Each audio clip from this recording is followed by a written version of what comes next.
When the chips are down and time is running out, that's when you really discover the power of a great community bank. West Tennessee Bank is proud to be an independent community bank staffed with people you know and trust. West Tennessee Bank, a division of Decatur County Bank. We think you'll like us. Equal housing lender, member FDIC. All right, there's a quorum present. We'll proceed with the meeting. Do I have a motion to approve our agenda? Make a motion to approve the agenda. Second. We have a motion second to approve the agenda. Any other discussion? All in favor say aye. Aye. Okay, that is approved. The first thing on the agenda will be our consent agenda. Make a motion to approve. Second. We have a motion second to approve the consent agenda. Any other discussion? All in favor say aye. Aye. Opposed no, and it is approved. The next thing on our agenda, we want to recognize our new member, and I want to welcome Mark to the board. He's going to be, as Shane said, he's filling in for Mr. Glenn Naylor, and Glenn was a great board member, and I know he would be proud to have Mark filling in for him, someone that is well respected in the community. I want to say too, I thank Mark for he's already served our community for a long time as in the Sheriff's Department, and now he's just serving in another capacity, and I want to thank him for that, and I want him to feel welcome to the board. I know he's got contacts with the school as a member, and so Mark, welcome to the board. Anybody else got want to say anything? Comments? I'd like to thank everybody for the encouragement that I've already received. I promise to do my best.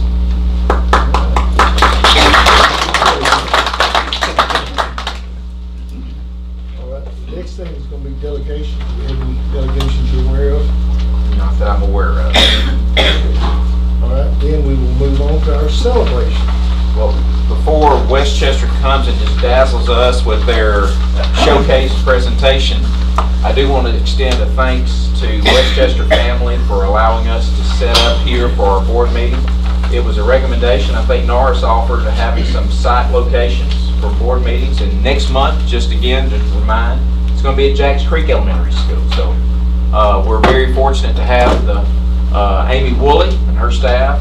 I want to say thanks again for Devin for getting us in, getting us where we need to be, and having a really clean, nice, neat building for us to come visit. It shows a lot of respect in the community, and it shows a lot of respect for the leadership and the school staff. So I do appreciate you educators for being here to bend my ear with some other thoughts and questions.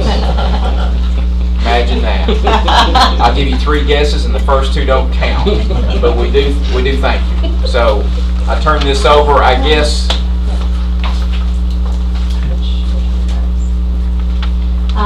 My name is Haley Cloud. I'm a teacher here at Westchester, and I have some exciting news to share with you. Westchester Elementary School is a recipient of the Tennessee Department of Education's 2018-2019 Trauma-Informed Schools Grant. This was a great opportunity. Very few schools were selected. I think it was 70 schools across the state. It's a 2-year-long process, and so it's going to carry over to the 2019-2020 school year. And so I'm going to tell you a little bit about what that means. Why we applied. In recent years, we've seen an uptick in the number of students who have experienced trauma, display negative behaviors, have frequent outbursts, have anxiety, frequently miss school, and they lack social skills. These types of behaviors resulting from trauma are directly impacting our students' ability to learn, as well as that of the students around them.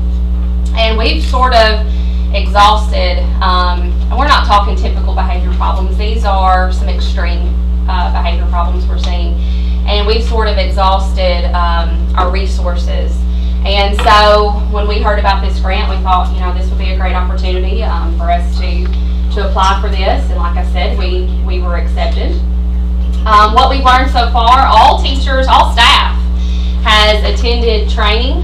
We've had 3 different training sessions, and there are 4 concepts of development. Brain architecture is established early in life and supports lifelong learning, behavior, and health. Toxic stress in the early years of life can derail healthy development. Stable, caring relationships and serve and return interaction. Shape architecture, and resilience can be built through serve and return relationships, improving self-regulation and executive function. Like I said, teachers have received training centered around those 4 concepts, as well as self-care. And so the self-care piece is really what we're focusing on first, because if teachers' tanks are empty, then we can't meet the needs of our students. So we're focusing our attention towards that at first. So one thing that we've just begun implementing is a system called Tap In, Tap Out. And I had to use it today in my classroom, actually.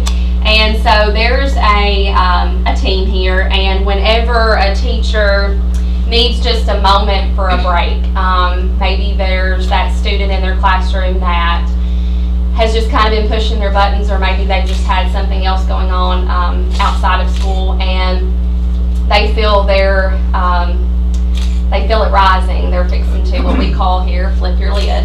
And so when they're getting ready to flip their lid, then they can send us a message, that team a message, and they can tap out and let one of us know that they simply need a break. And so we will go, one person on the team will go and relieve them for a break, and then until it's time for them to tap back in.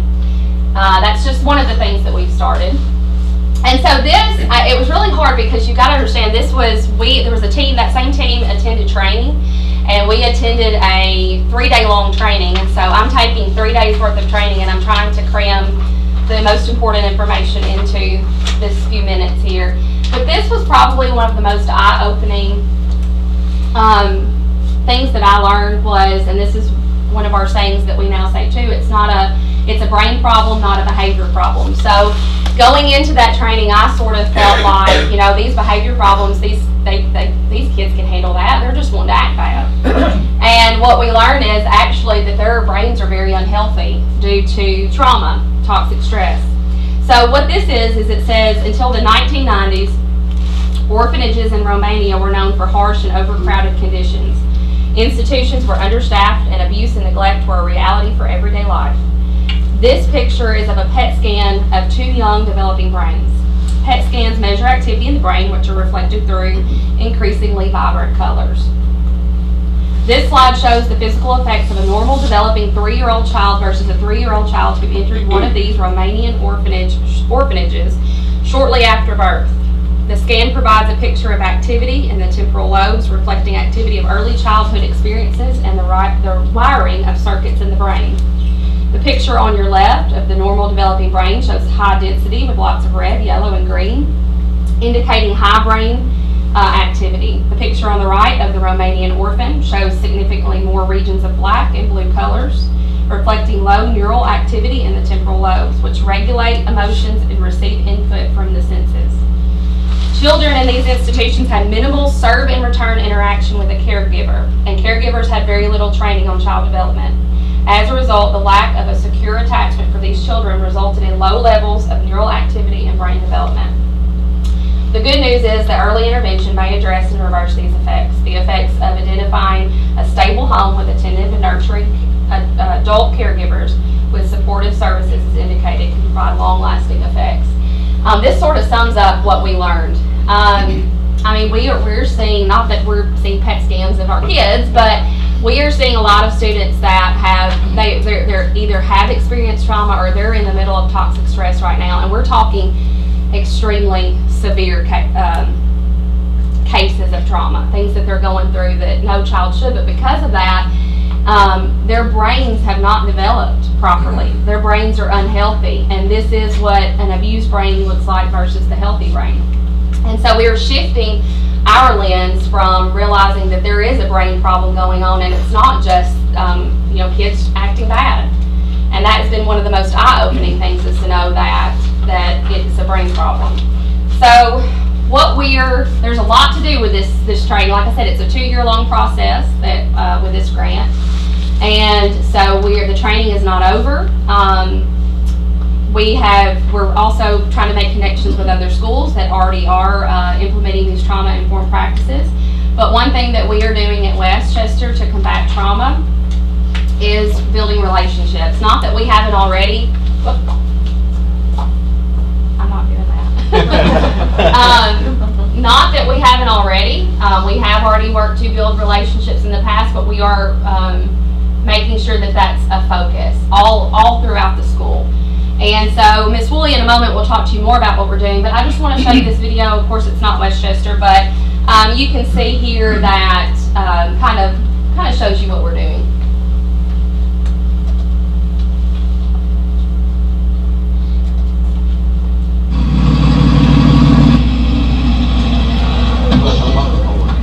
Hey, Mr. Q. Did you see that? Why would somebody do that? Please go into the classroom, no talking, quiet Hey, reading. Miss Myrna. How you doing? We need you inside. How do you think that makes us feel? I forgot my number. What's your name? Jordan? What's your last name? Carter? Go ahead. School is hard enough. Come on in, sit down quietly at your desks and begin writing. This kind of stuff just makes it harder. I said quietly, please. Who's talking? Is it you, Sophie? Don't let it be you. Don't believe me? Sophie. Please just watch. I'm not up here for me, I'm up here for you. Pay attention. Okay? Now somebody answer me. Somebody needs to answer me really fast. Every time we're ignored or yelled at or silenced, the teacher takes away what's possible. No horseplay, no running, and especially no talking. Moment by moment. Mr. Garrity, your student's behavior yesterday in the lunchroom, it was terrible. Next time, silent lunch. Did you hear that? Stay in line and catch a bug. I'm not playing. If this is education, we're in trouble. Bye, Miss McGarrity. Frederick Douglass said, once you learn to read, you'll be forever free. The way it is now, 2 of the 3 of us will never be able to really read. It doesn't have to be this way. Hey, Jordan, how you doing? Good. Everyone we meet throughout our day can make a difference. I've been waiting for you to arrive. All the difference. How are you? Hi, Jordan. Bye, Jason. Good morning, Jordan. How are you? I'm doing well. Thanks for asking. How are you? Good. Go ahead and put your number in. Talk with us, not at us. That's okay. I'll look it up for you. Go ahead, sweetheart. Okay. All right. Teach us what we need to know.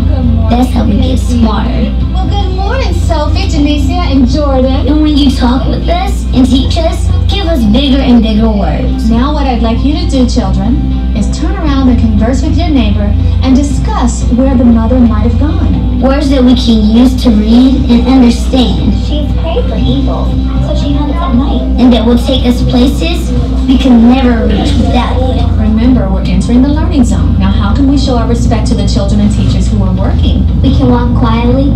Yes. Okay, kids, so what I'd like you to do is continue writing your narrative, documenting your emotions. If you were the baby owl and your mother abandoned you in the nest. What can you do? Learn all that you can so that you can challenge us to be our best. You would have stayed and assisted them in whatever they needed.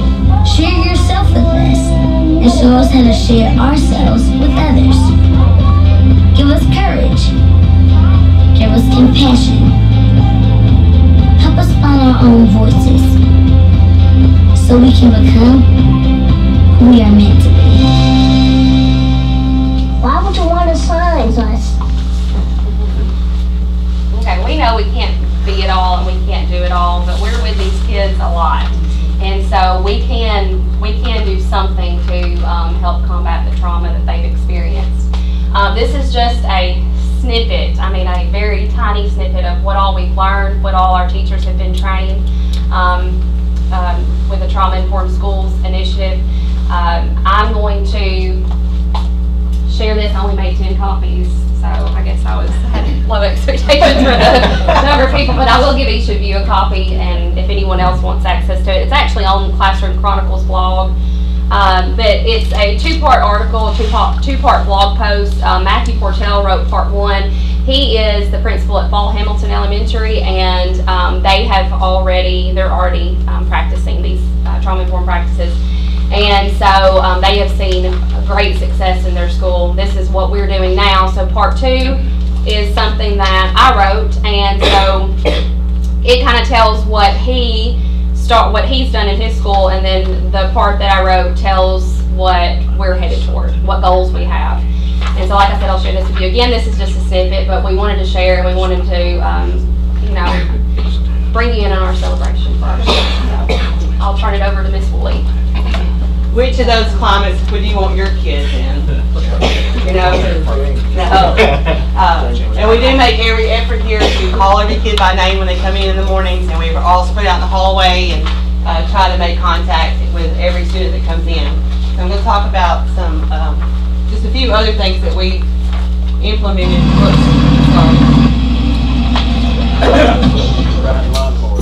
Yeah. Several other. Now it's going to start rolling through. One thing that we had already started this school year before we even knew about trauma-informed schools or things like that, we divided our whole school into something we call houses. So we have 7 houses, and so every student in our building is in a house. And like I'm an Orange Otter, and so there's several other adults in the Orange Otter house, and then there's K-3 students that are in my house. So the adults in my house are responsible for taking care of the kids in our house, and they'll stay in the same house all through elementary school. So next year when our new kindergartners come in, they'll join a house, and so all the other kids still already know each other, and they're building relationships and things like that. So these are the black bears here. That's the house you see right there, and they're doing their little growl. So we do have houses. We also, so within our houses we have all kinds of competitions that go on with attendance and behavior, and that's what you see back here, these little pom-poms. We call them house points. So everywhere they go, the kids try to earn house points. And so on Friday, we give away a spirit stick. And you'd be surprised, all you do is have this little colorful spirit stick in one of the adults' possessions. But so we send out a video every Friday about who wins the spirit stick. Boys and girls, I'm in a great classroom right now, and it's time to give out that spirit stick. It's been a really long time. And the winner this week?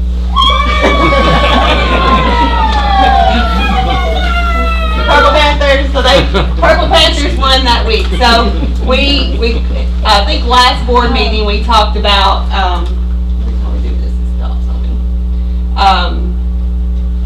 you asked me what I did to keep our attendance going, and that's one of the things we do. Every single week we celebrate things that the house is doing. So it's not like a grade competition or a classroom competition. It's a house competition every single week. And then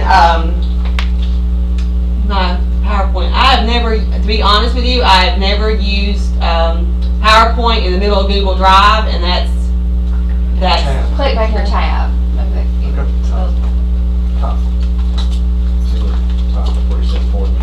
Okay, here we go. And then also within our houses we have mentors. Like she's an assistant. She's a part-time paraprofessional. But she has this group of kids that she's in charge of. So every week you have to make contact with your kids. So she's their mentor. And so we try to get together and do game time or eat lunch with them or make a note and give it to their teacher to give to them. Every week, every kid gets touched by an adult that's not their classroom teacher. So that's, I'll give up on this.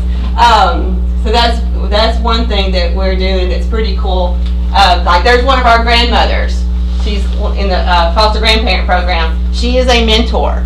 So those are her kids that she has to make contact with every single week and touch base with them and see how they're doing and check in on them. So if you're absent a lot of things like that, you go say, hey, where you been? Missed you, kind of thing. So we get to know a lot of different kids because she works primarily in the kindergarten, but most of those kids are not kindergartners that she's touching base with at other times. So it's pretty neat. Recognition, we do that. These are our students of the month for 1 month, so we do things like that. Teachers nominate out of their classrooms, and then we have the big house parties once a month. Those are pretty wild. They're really fun. It's almost like a pep rally, and so they all get together, and then all they win, if they win, is they get to do their cheer. Like they get to do their cheer in front of everybody. but they get to do their cheer. I'm trying to think of this. They get to do their cheer, and it's huge. So that's another thing that we do for recognition is just once a month we do the big house parties and we wear crazy stuff, tutus, and you know, just crazy. But the kids really look forward to it. We play crazy music, to, you know, just whatever. But it's a lot of fun. And so we have a lot of celebrations, and that's where they got the Cheeto Me one day. And they're dressed like that because for an entire month they worked toward getting the dress like that on one day, because if they were here every day ready and on time, they were heroes is what we called it. Here every day ready and on time, then they got to dress as their hero on that day for that house party. So we all dressed up and they got to Cheeto Me. So just fun things that we do, just little things, but it's a big deal to 8 and under kids, you know, and we're touching base. And the parents have even asked us about what is all this house stuff. All we hear is about the houses. They really care about it, and we're building relationships. And we notice it's now some of the bigger kids are starting to make relationships with some of the younger ones. And, you know, if something's going on, well, I got him, I'll take care of him, you know, or whatever. I'll get him to breakfast. So they're building relationships with each other, and so it's a really neat thing. Any questions about any of that? I talked really fast. Yes. Did you say when they start in kindergarten, they stay with that same house? They do. Okay. So next year, this is our first year to do it. So next year, those kindergartners will just be added into the houses that already exist. So I'll have Orange Otters forever. You know, as long as I'm still here, I'll be an Orange Otter, I guess. But the brain thing, that really. We watched a video and of just Sergeant Return she kept talking about, and it still sticks out in my mind. It was just a baby. It was a normal relationship between a mom and a baby, and the mom started just ignoring the child, and how that baby completely changed. Fell apart. Fell apart in a matter of just a minute or two. We asked our trainers, we said, you know, can we share these resources? Can we, I mean, is it limited to Westchester? They said, no. Present it wherever you want to, give it to everyone you want to. So I have a file on Google that I would love to share with you. If anything, there's a video library, and it was a bunch of videos that they shared with us. And I'm telling you, it's just been very eye-opening to see that where before all I ever thought was, they're just being bad. Or they're being lazy. Or they're being lazy. They don't want to work. And sometimes they're just shut down. That's just. We learned about I can't think, fight, flight, and freeze, and how, you know, some students do one or the other, more than one. And so, I mean, we've learned about that. We've learned about fostering resilience. We have learned so much, but it all goes back to the brain. And if a child, and it talks about how the neurons, you know, when there's interaction, those neurons make connections in the brain. But when they're not, they're reinforced. But when they're not, when there isn't that serve and return, and that adult, that caring adult is not interacting with them and teaching them and just responding to them like the little things a baby does, points and you say ball, you know, if they're pointing to a ball. When they don't do that, those neurons basically, the ends of them shrivel up. I mean, it really happens in the brain. They shrivel up and they don't connect like they're supposed to. And so we are trying to shift it from, instead of saying what's wrong with you, you know, and I know it sounds so silly, to shift it from saying what's wrong with you to what's happened, let me help you. But those little things right there can help. So we all read a book called Help for Billy, and it's an amazing book, and it just compared different children and how they react to things. And of course Billy is the troubled child in the book, but just little strategies that you can do, because we wish we could change the whole world in 7 hours and 180 school days, but we can change the lives of the ones we have every day, all day. So that's kind of where we are, and we're good. And I want to touch base too about the summer reading. That's another way we're making really cool connections. Westchester had the grant last summer. In fact, the last 2 days, myself and 5 teachers, we've been in 2 days of training for our summer program this summer. We received the grant again. We're so excited about it, and we came away with ideas in the last 2 days that we're like ready to start tomorrow. And we can, because they're that kind of idea. But if you see, I mean, it was all so hands-on, and we had groups of one adult to 6 children during the summer. So we get that again. We're really excited. We appreciate the school board taking care of buses and stuff for us for that, because that helped us win to get the grant, honestly. And then we had community partnerships that help us with that. We had Henderson Stamping and some other groups that sponsored field trips for us for the summer. We went to the Safari Park and Chickasaw and things like that. This school year already and I appreciate Amy Eads and Heather Griffin getting this together for us. We had Donuts with Dads January 30th or 31st, and we had a great turnout. We didn't have enough dads. We had a ton of community people here. In fact, there were so many officers here that people were calling, wanting to know what was happening. And I told the secretary to say donuts. We had donuts here. And that's all we had to say. That was it. We had donuts here. So we had lots of officers here. My husband and my son both came, which was really cool. My son is he'll be 19 in a couple of months, and it was amazing just the connections that were made in that 30-minute time frame. We're starting some other things with that from some of the gentlemen that came and sat with some of the kids, because now they're asking about those children. Want to know how are they, how can I help them, what can we do, because we made sure that there were certain kids that had certain adults with them. So I appreciate that very, very much. So some of the other partnerships that we have, Family Resource Center, I love that. I love that local law enforcement, I can call on them, and I'm going to need their help some more. And then the Barnabas Project, I don't know if everybody knows about that, but that's something that's been really cool that we've gotten going, and my teachers have started using that now too. And so we're still looking for other people. So if you ever want to know how you can get involved, talk to me, because I've got some ideas. I really do have some ideas. Just with the trauma side of things, we have a community right here in the middle of our community that needs some help, and I'm willing to put my neck out there and see what we can do to help them. So that's it.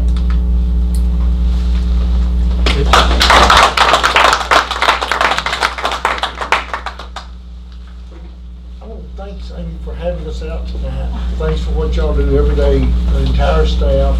I have an awesome staff of people. Y'all, I can tell, are filling in, and one of the things that I've always said is that a lot of kids don't get the encouragement home, and I think y'all are filling that gap. Thank you. And we appreciate it. Thank you.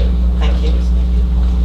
All right, next you will recognize District Commissioners. Yes, in board package, we, again, a few months ago, we mentioned the school level Teachers of the Year at each one of the campuses. The next level in the competition is the District Teachers of the Year, and I want to make sure that we get these announced. I know that there's been some signage that has shared some of the names, but just to make sure you know who it is.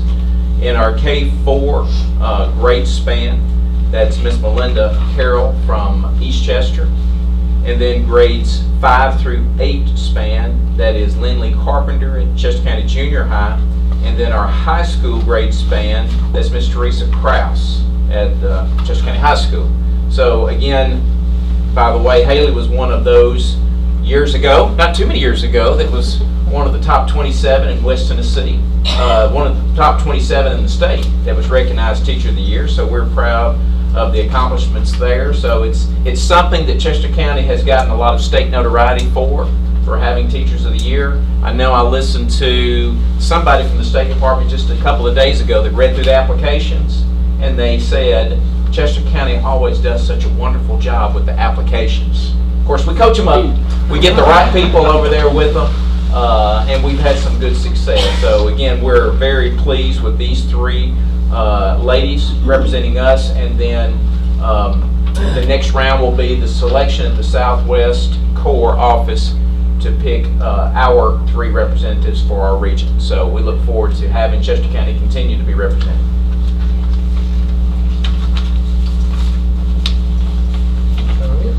Okay, this next thing on the agenda is a request for approval for the retirement incentive program. And Troy, I'm going to let you give information on that, and then we can have some discussion. Okay. Enclosed in your packet was a narrative of what we were looking to do for this current school year to be reflected for the 1920 year. Again, you've also got a copy of a letter that would be generated for our certified full-time staff members to consider. These would be targeted for those for retirement opportunity. It is a targeted audience for those who have 30 or more years. Again, the guidance that you have in front of you as far as the letter, the form letter, came under the guidance of some other letters that we've read from different school districts who have done this in the past. It is an opportunity to honor and recognize and incentivize those who may be considering retirement to consider it with a bonus opportunity. Since it would be money coming from the fund balance, we have to ask again for the opportunity through the board and the county commission to approve this. But as you see here from the little article, we're not trying to run off good folks. We're not cutting out positions. This is just a measure of incentivizing and rewarding those who have put in 30 plus years of experience and targeting those who have done 30 with Chester County or 30 or more. So something to consider. Recommendation that I make for the board to consider this option. I mean, you and I have already discussed it, in which, I mean, I really think it's not really a good idea personally. And, you know, corporate America, when they do it, it's to eliminate jobs. And needless to say, if we've got teachers, we're going to have teachers, so we're not eliminating jobs. And I think that if you have someone would take it, would be the good teacher rather than say a teacher level 1 and 2 that would probably stay on, because if they want to go to another system, it'd be harder for them to get a job than it would some of our better teachers. This would be requiring retirement. So if they did go to another, they wouldn't just retire from Chester, they would retire to qualify for this. I don't see it as eliminating jobs. I just see it as giving an incentive to a teacher that's worked 30 years for our system and giving them a bonus to retire. I mean, I really don't see it as myself. Yeah, but $10,000 is no big deal. If they're not 65 years old and get Medicare, that won't pay their insurance for a year. For a year. But they're not required to take it. No. Right. It's offered to all that qualify, right, yeah. But nobody is being forced. This is by no way. And did I understand that this is a one-year thing? Yes, it would not be something that we could repeat year in and year out. It's well, just what about the ones that would want to retire next year? Do you think they wouldn't be irritated? I would. If I turned 65 and had 30 years in the system, and all the people that retired the year before got $10,000 and I didn't, I'd be hot. I wouldn't like it. Now, of course, I'm not a woman, and you know how calm all of them are. They don't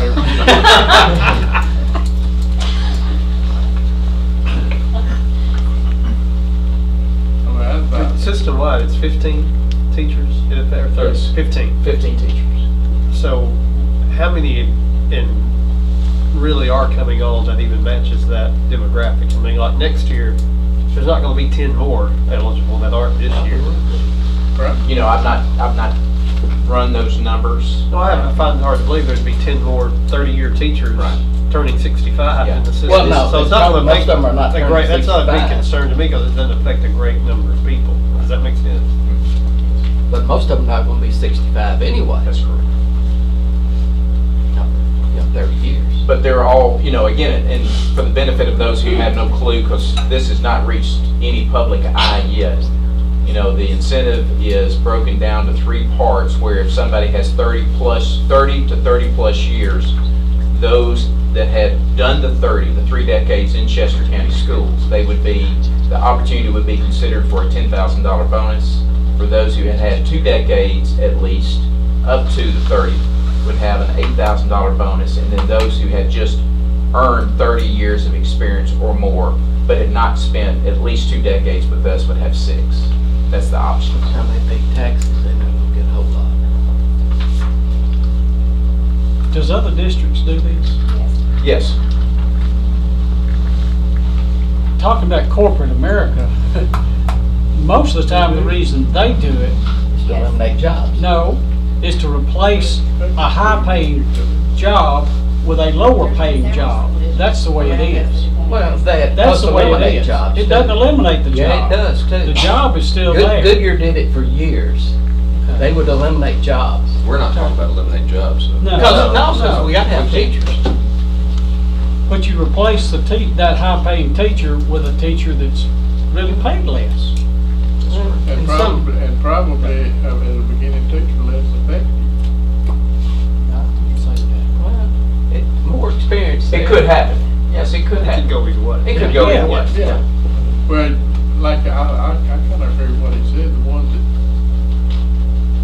Some of the ones that are not, basically they just won't show up to draw a check, they're not going to leave anyway. And I don't know how many would take it if they're not 65 years old, because this insurance stuff is outrageous.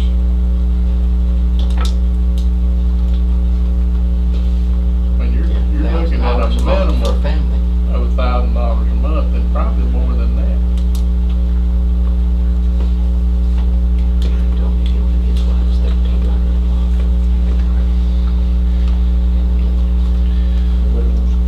I make a motion that we approve the retirement incentive program. Let it go for I second that motion. We have a motion and a second, that we do approve this. Any other discussion? I think it's important to just remember that it is optional. So the people who were saying, well, they're not going to retire because they don't have to. No. You know, they don't have to. So we're not forcing anybody out. It's an option, and if they want to and they want to enjoy retirement earlier, there's a little extra money. But just keep the way it's being discussed in some ways, it's like, well, you know, they're not going to be able to live off something because of it's not enough money. Well, they don't have to. They can keep working. So that's the point. I just wanted to make sure people keep working? Here in Chester County school system. You're talking about if they don't take it. Right. It's not. Yeah. It's up to them. You know, you're just giving them an option. It's not any kind of mandate whatsoever. Correct. Yeah. Roll call vote. Let's do a roll call vote, so we'll be sure we get the correct number.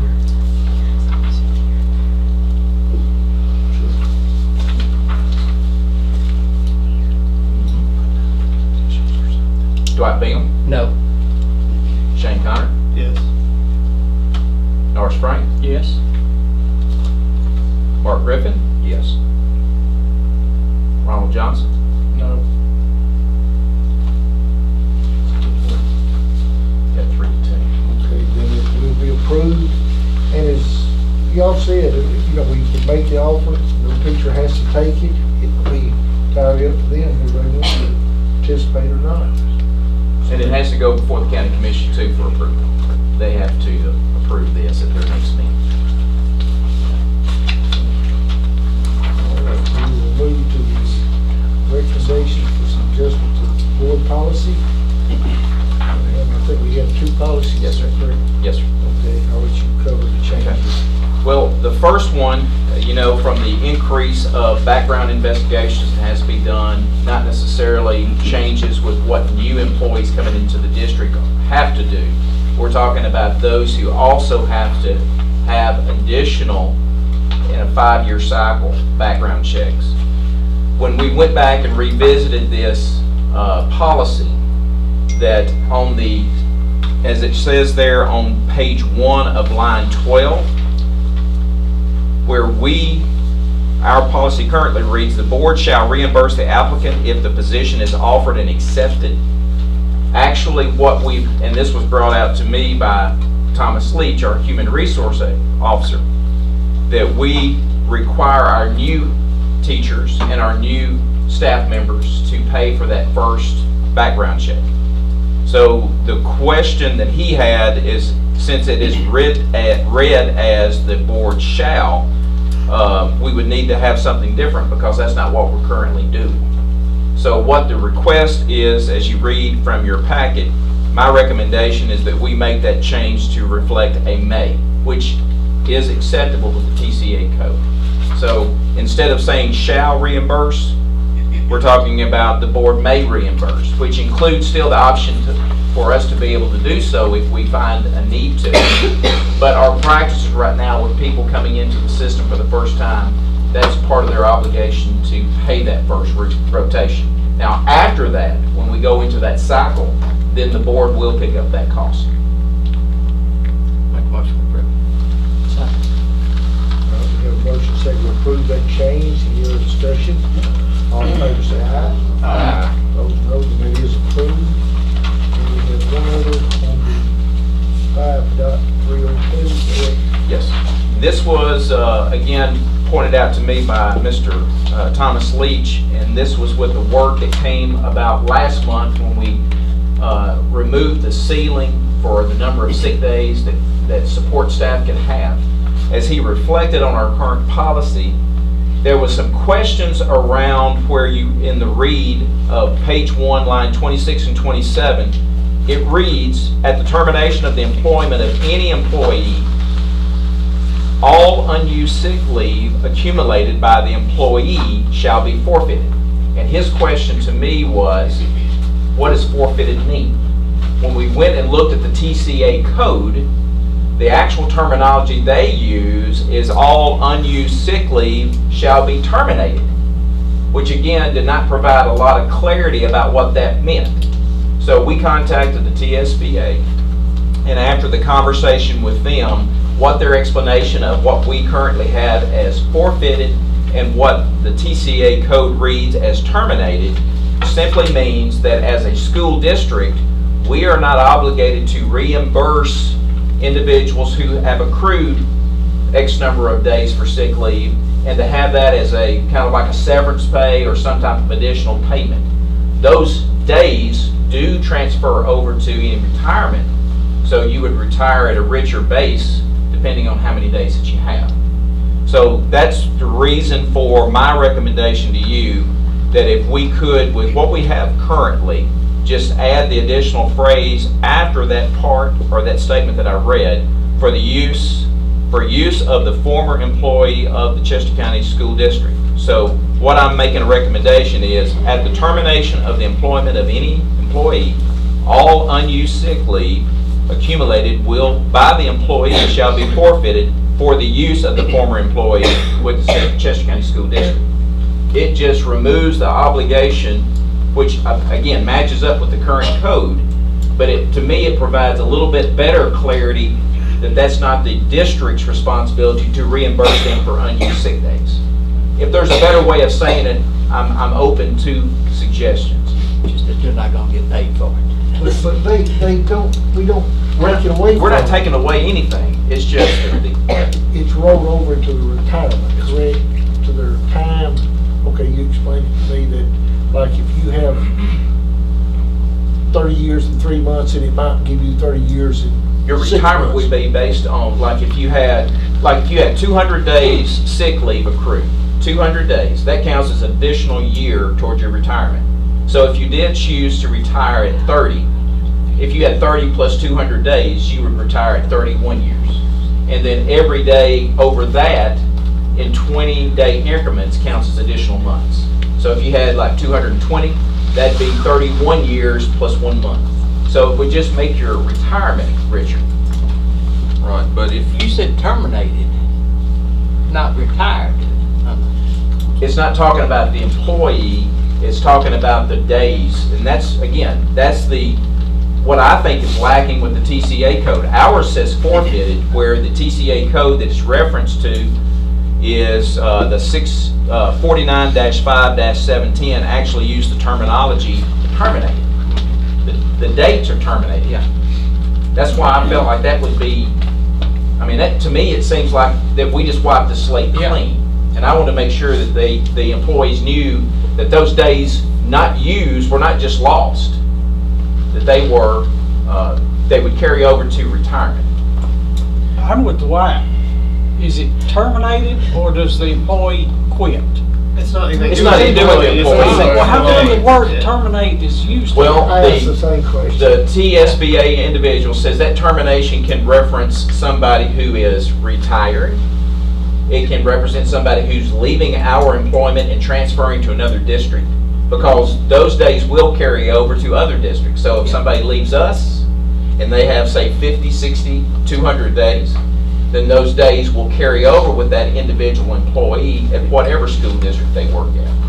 I just feel like the same questions that you guys are raising, that the termination is just, well, our district uses the term forfeited, which terminated and forfeited seems to be the same thing. I just felt like that it needs to have a little bit better clarity of what forfeited, or like what we have forfeited, or what the TSBA code shows terminated actually means. It may help a little bit. The law goes on to say that if that teacher were to come back and be re-employed, that they could be granted that sick leave under all but just a very few exceptions. I thought Well, the term terminated or forfeited didn't refer to the employee, it refers to their time. It works. Yeah. They're accrued sick leave. Right. So basically what's terminated is our liability for those days. Correct. That's correct. Right. How does that work if they transfer to another district? How do we Okay, we have documentation that reflects as that person goes that we provide them no certify that? Correct. We give them whose that expense? Is that when you say it, any accrued days, like if somebody leaves us and goes to another neighboring school district, then those days just go to them. So it, again, they are still contributing just like we do to TCRS. So that monthly, whomever picks up their payroll is going to pick up that contribution to TCRS. Unless they go to a private school. Correct. And they can cash out, but they cash out through TCRS, not through us. Not through us. So we're just making an adjustment, basically just to mirror what the TCA code says, their terminology, not necessarily ours, but their terminology. I just felt like the word forfeited and stopped there, or terminated just by stopping there, doesn't provide enough clarity about what that means. Because again, remember last month we had staff members who had been working for years, but it can only accrue up to 40. That now there is no ceiling for them, that they can continue to work and accrue more days. I didn't want them to refer back to this policy and not have clarity about what that means. I don't want them to think that they lose it. Because if they thought that, then they're going to start doing the same thing that we tried to fix this last month, where if they don't have it, if they can't gain more, they're going to go ahead and take it when they don't need it. I don't know of a better way of phrasing it. I really don't. I just entered that for your consideration. If there's a better way to do it,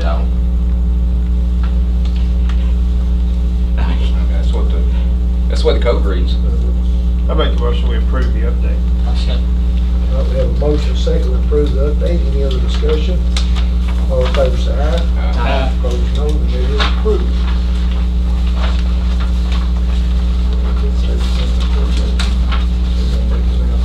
I do want to announce that our next meeting will be on March 21st, and that will be at Jacks Creek, correct? Yes, sir. That will be at Jacks Creek. And does anyone else on the board have anything they would like to question or bring up? We haven't done anything on the building over yet, have we, Coach? Before they start mowing, We're working on it. It's in the mix. We got a lot of it. because it still looks terrible. We got it amongst It's been raining every day, hasn't it? Well, they can park that inside though, it's replaced doors and windows. Now, I met with Heather earlier. From the last meeting to the current, we have had, she approached a individual that would utilize that facility to see if there's some support that they could offer. It's taken a little while to get the people together to have conversation around what we would need to do.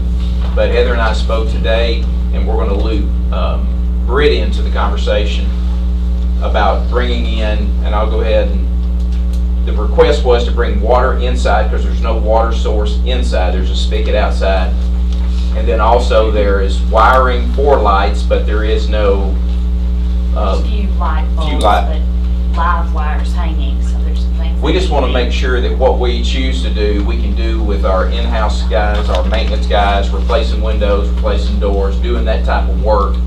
The utilization of that, I think the plan right now that we have in place is going to be a good plan. It's going to be probably funded-wise by grants that Heather and Amy are able to work out, and I think it's going to be a benefit to all of us in the district. We don't know a whole lot yet, so we don't want to commit saying who's all doing this, because it's not done yet.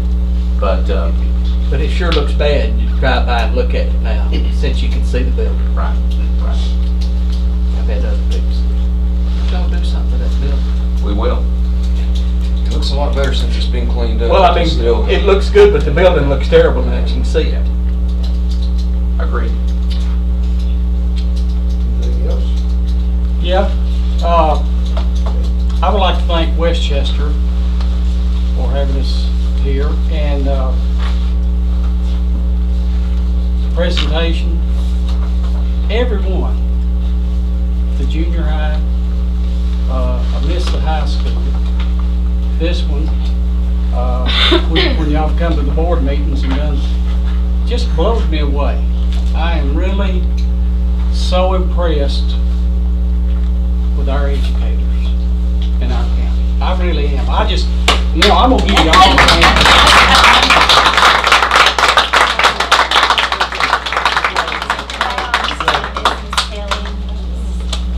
Kelly's going to expect you to call school off We will have school tomorrow. That's the only reason she came to the meeting. Anybody else have anything? I have a motion to adjourn. Make a motion with adjourn. Second. All right, all in favor, say aye. Aye.